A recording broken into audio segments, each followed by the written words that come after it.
In this video, I'm going to teach you how to do a taper cut, or as you may know it, the pixie cut. This can be done on many different lengths of hair, but stick around because I have a really great trick on how to create volume without losing the length on the top. The sectioning I use for a pixie cut is the basic 4-quadrant section, so a profile part and a radial part. And then my very first section or subsection that I'm going to take to begin my haircut is going to be right at the back, right across the occipital bone. It's a very large section and there's a good reason for that, and I'm going to show you why. Standing position is really key for this haircut. When I begin, I'm going to be center back with my client. Make sure her head is nice and straight, and you can have it slightly tilted forward. When I take my first section, I'm going to take it right in the center. And I'm going to pull it out at a horizontal. You may remember from some of my other videos talking about graduation, elevation. That's exactly what I'm creating here. Whenever we want to create layers, we need to create some elevation with the hair. So when I pull this up, all of this hair here, I know exactly how long that's going to be. I'm going to take this center section, I'm going to pull it straight out. Now, make sure that you don't pull it up too high. By pulling it up too high, this section of hair is going to be too short. We want to pull it out halfway between the top section and the bottom section.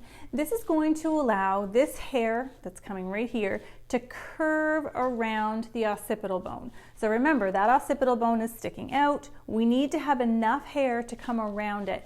If we don't, and we pull it up here and cut too short, this is just going to stick out and the occipital bone is going to be much more pronounced. So we want to create a nice hourglass shape, so I'm going to take my section straight out. It's halfway between the top and the bottom, and I'm going to cut straight across. Regripping so I don't cut past my knuckle. So the first section is cut. My next section is right here. I'm going to pull it up.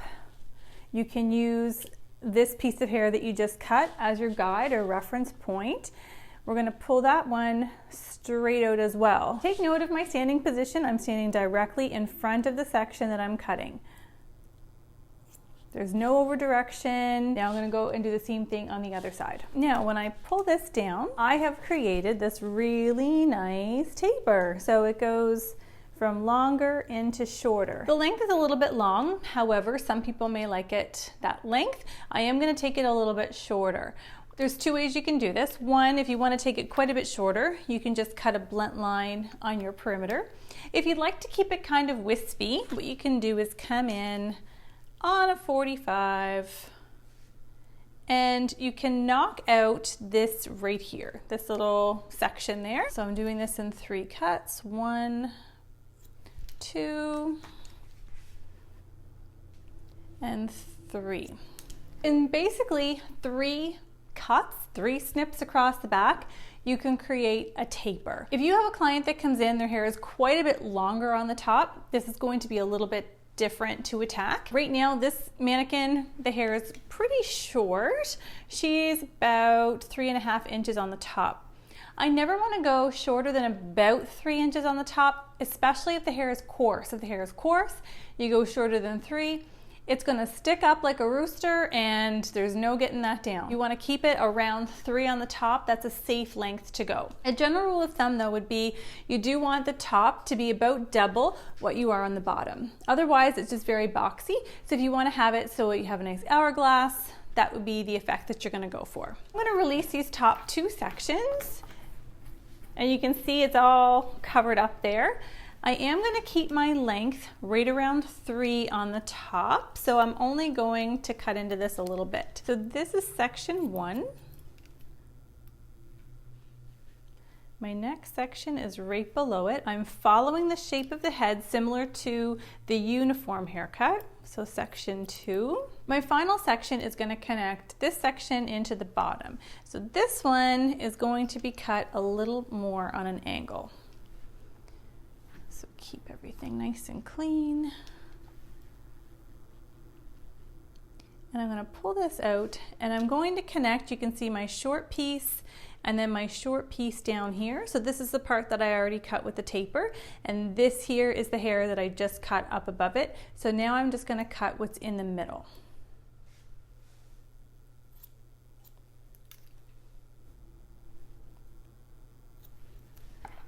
We're going to travel around the head, so we're using a traveling guide. Again, very similar to your uniform haircut.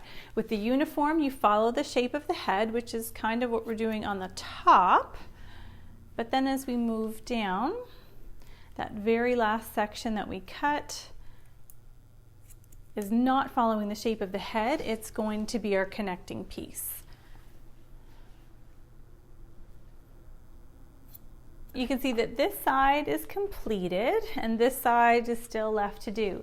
So you can see that nice hourglass shape that's happening through the back. So we'll do this other side. Work in small sections at about 1/2 inch in size. If your sections are too big, you are going to create over direction and you're going to end up with jumps in your haircut. So keep those sections small, nice and clean, pulling everything straight out.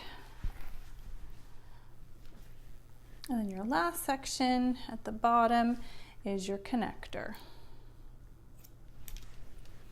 Now that we have the back completed, we're going to go into the top and the sides.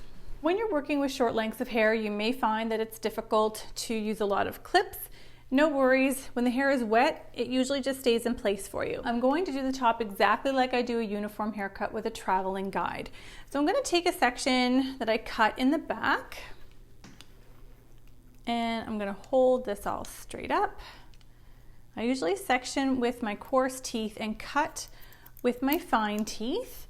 The fine teeth give me a little bit more tension and control on the hair. When I pull that up, you guys can probably see the guide coming through there. Not taking too much off. I don't want to leave some of that length on top for her.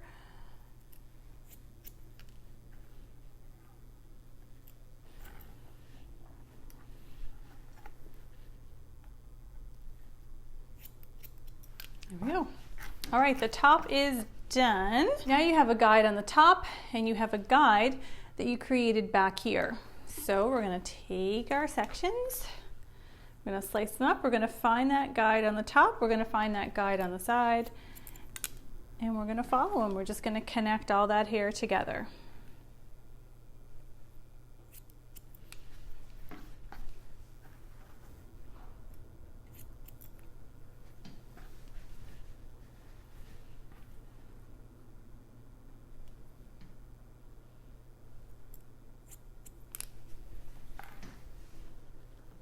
Always make sure you can see your guide. If you can't see your guide, don't cut until you do.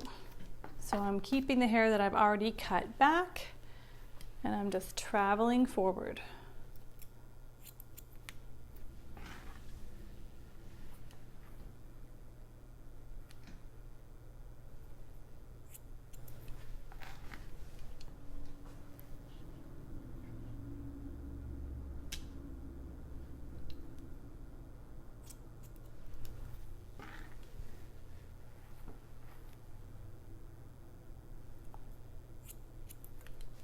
You can see that the lengths are getting shorter as I travel down, so longest on top and then shorter toward the edges. That's what creates that really nice rounded shape.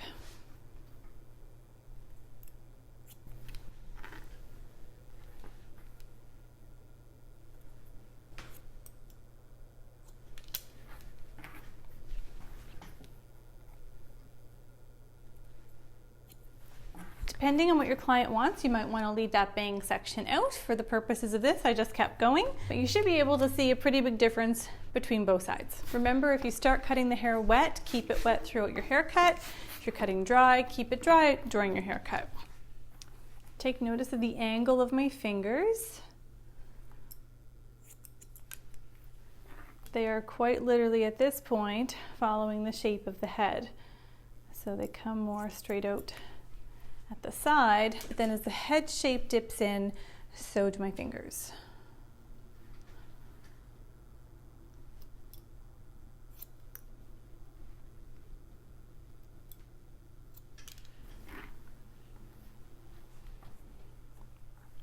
If a client wanted to keep their length on top, so they didn't want any length taken off the top, you could skip the step of doing all of this. The only one that you would have to do would be this cut right here. You just want to make sure that the shape that you created in the back, that nice round tapered shape, continues through to the side. So the only sections that you would need to cut are right here. So you would be connecting the layers that they already have into the shape that you want it to have.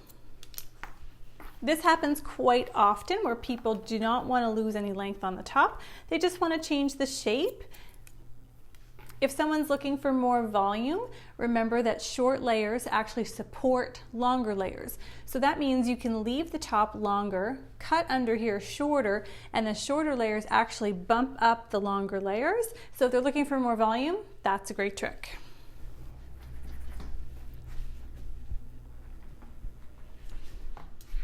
Make sure that you know the shape of the head and how to follow it when you're cutting.